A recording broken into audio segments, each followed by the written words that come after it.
Hell mode. This anime I thought was very interesting. I don't know what I expected, but by the name alone of Hell mode, I was expecting like Dark Souls level of difficulty because this anime when I watched it, it was kind of just chill for the most part, which I was the complete opposite of what I expected. Because again, I thought it could be complete despair, complete annihilation that forces the main character to have to grow up or adapt. Because when you see the main character Alan changes to this new Isekai to this new world, and he's actually doing pretty fine. I was kind of surprised to see that because we see Alan like. He just casually taking the information as is when he first born and realize trying to figure out how to use the power of the summoning. And honestly, I really like the power of the summoning a lot. I think it's very creative. I mean, me personally, for most games, I'm usually a mage of some sort, whether it's necromancer, summoner, healer, black magic, etc. I really like that kind of stuff. And for Alan, I think Summoner actually suits him a lot. I was very surprised to see that Summoner was the highest difficulty because Summoner honestly doesn't seem that bad. I think Summoner is like one of those abilities that is it's hard to manage if you're not a smart cookie or if you're not creative. Because Summoner, it definitely does seem like you have to be creative and think on the spot on what exactly you want your build to be. And it seems like for certain builds, it's just not gonna mesh all that well against a certain opponent. Cause we see this girl named Karina. She's also about the same age as Alan, roughly around three years. Karina just absolutely demolishes Alan, and we see that like Alan, while while he has a heads up on he has a leg on Karina by having assumingly the stamina of an adult man, and he has the experience from his past life of gaming. And despite all that, he still is pretty behind, which I guess is that Hellmon factor they're talking about with the balancing not being all that great. But honestly, I don't really.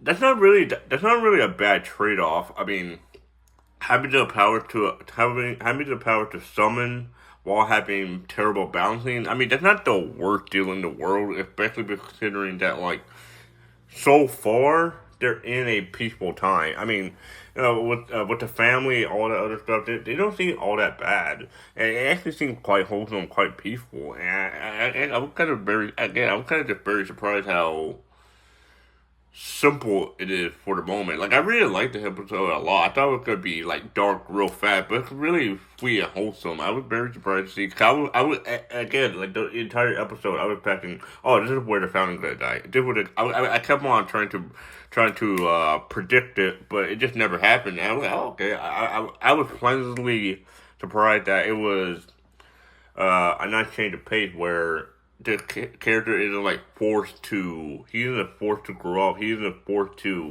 uh to mature for the sake of revenge. It's actually just him like taking information as is and him trying to overcome his barriers and like to protect the family he loves. I think that's what I really like that a lot. I really like the ability that you could just stack cards and repeatedly create new monsters, create new beasts, and that was just so cool to be seeing how like again you have to be really creative to see how you can minimize mix and match certain monsters, certain cards together, and I was like that's a very interesting power system. And I think that will go a long way for Alan because I think with a system like that you while you don't necessarily have the best balancing in the world, you definitely have the most creativity. I would say because you have with something like Summoner, since there are infinite amount of beasts, since there's more powerful beasts in this show, I think you have a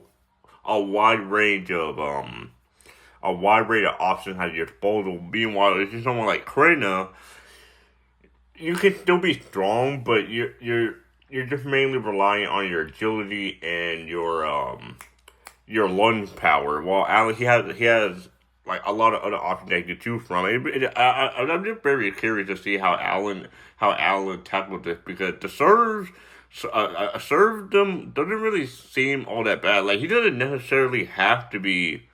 a good summoner is, which I'm kind of surprised about. Because being a serf is just being a farmer, which being a farmer isn't necessarily. I'm gonna be honest, it is not that bad. Like, the work is grueling, but it's just not that bad. I'm kind of surprised that, like, the village isn't going to be. The village isn't in danger. There's no sense of urgency. I imagine that's probably going to change in the next couple episodes, but so far, it's just not that it's not that serious at the moment. It's just pretty tame, pretty chill, which I actually do appreciate. I mean, I guess we'll have to see what happens in the next episode, but I like the anime a lot. I'm gonna say it like that. Regardless, though, let me know what you think in the comments below.